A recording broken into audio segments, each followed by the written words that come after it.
خطبہ نمبر 222 آپ علیہ السلام کا ارشاد گرامی، جسے آیت کریمہ يسبح له فيها بالغدو والآصال رجال لا تلهيهم تجارة ولا بيع عن ذكر الله، ان گھروں میں صبح و شام تسبیح پروردگار کرنے والے وہ افراد ہیں جنہیں تجارت اور کاروبار یاد خدا سے غافل نہیں بنا سکتا ہے، کی تلاوت کے موقع پر ارشاد فرمایا، بسم اللہ الرحمن الرحیم۔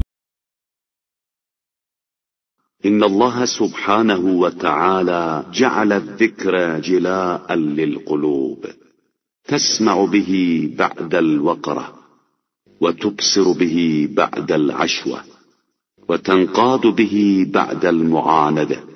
پروردگار نے اپنے ذکر کو دلوں کے لیے سیقل قرار دیا ہے، جس کی بنا پر وہ بہرے پن کے بعد سننے لگتے ہیں اور اندھے پن کے بعد دیکھنے لگتے ہیں، اور عناد و ضد کے بعد مطیع و فرما بردار ہو جاتے ہیں۔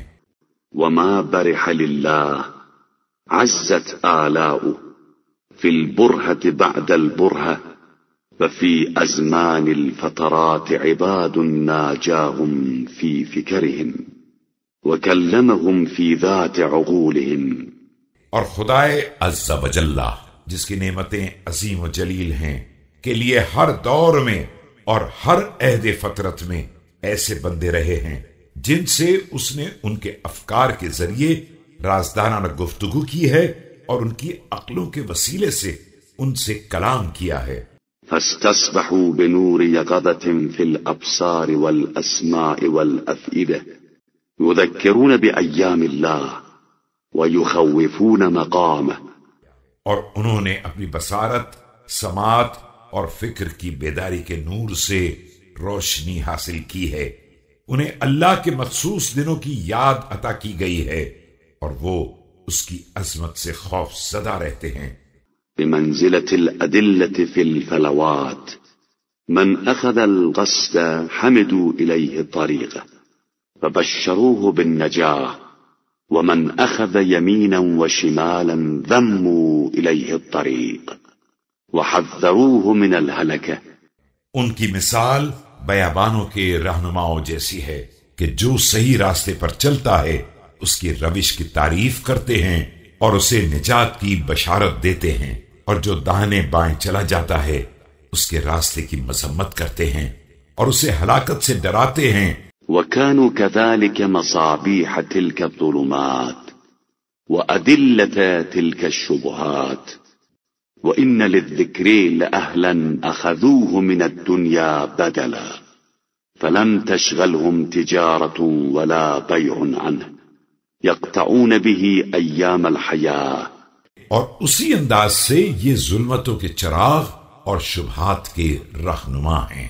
بے شک ذکر خدا کے بھی کچھ اہل ہیں جنہوں نے اسے ساری دنیا کا بدل قرار دیا ہے، اور اب انہیں تجارت یا خرید و فروخت اس ذکر سے غافل نہیں کر سکتی ہے، یہ اس کے سہارے زندگی کے دن کاٹتے ہیں۔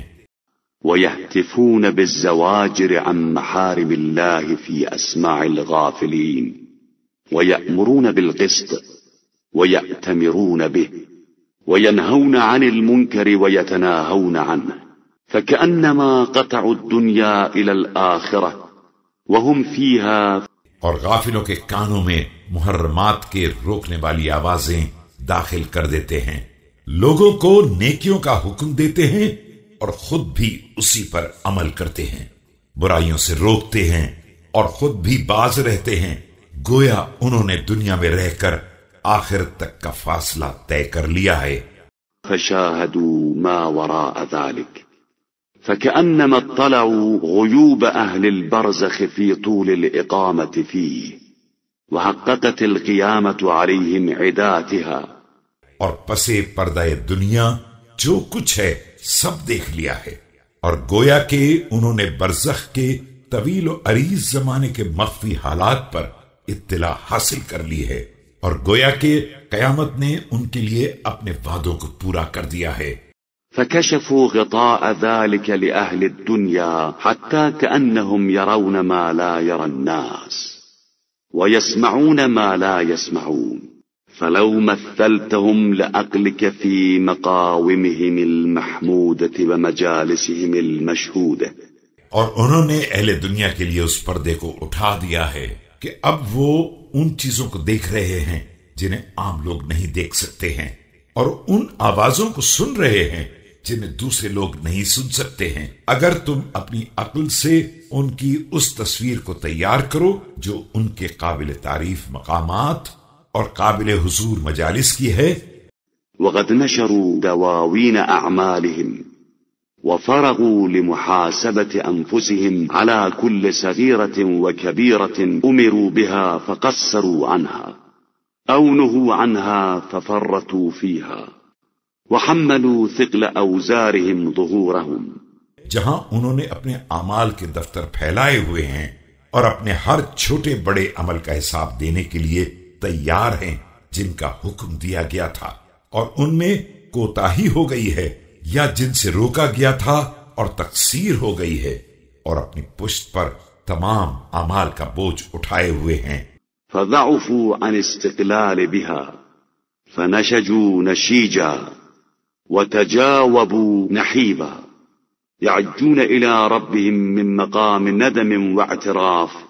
لیکن اٹھانے کے قابل نہیں ہیں اور اب روتے روتے ہچکیاں بند گئی ہیں اور ایک دوسرے کو رو رو کر اس کے سوال کا جواب دے رہے ہیں اور ندامت اور اعتراف گناہ کے ساتھ پروردگار کی بارگاہ میں فریاد کر رہے ہیں.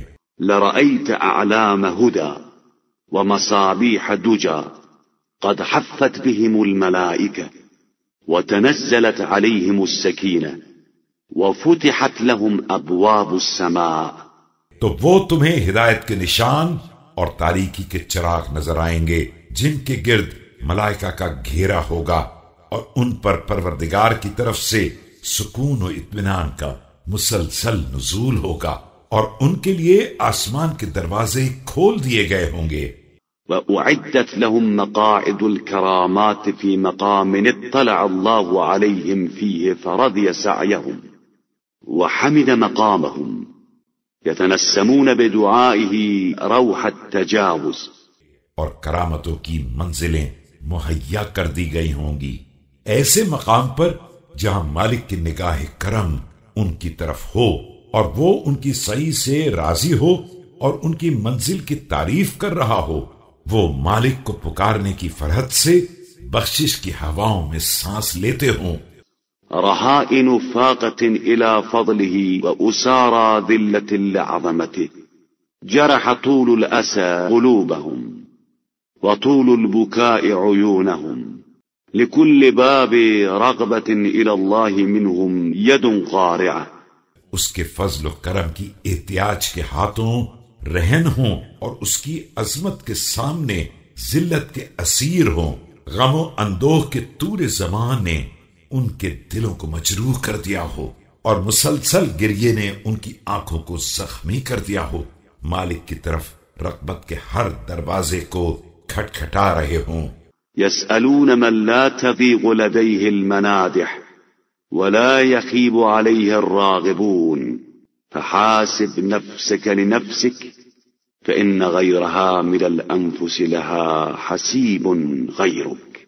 اور اس سے سوال کر رہے ہوں جس کے جود و کرم کی وسعتوں میں تنگی نہیں آتی ہے اور جس کی طرف رغبت کرنے والے کبھی مایوس نہیں ہوتے ہیں. دیکھو اپنی بھلائی کے لیے خود اپنے نفس کا حساب کرو کہ دوسروں کے نفس کا حساب کرنے والا کوئی اور ہے.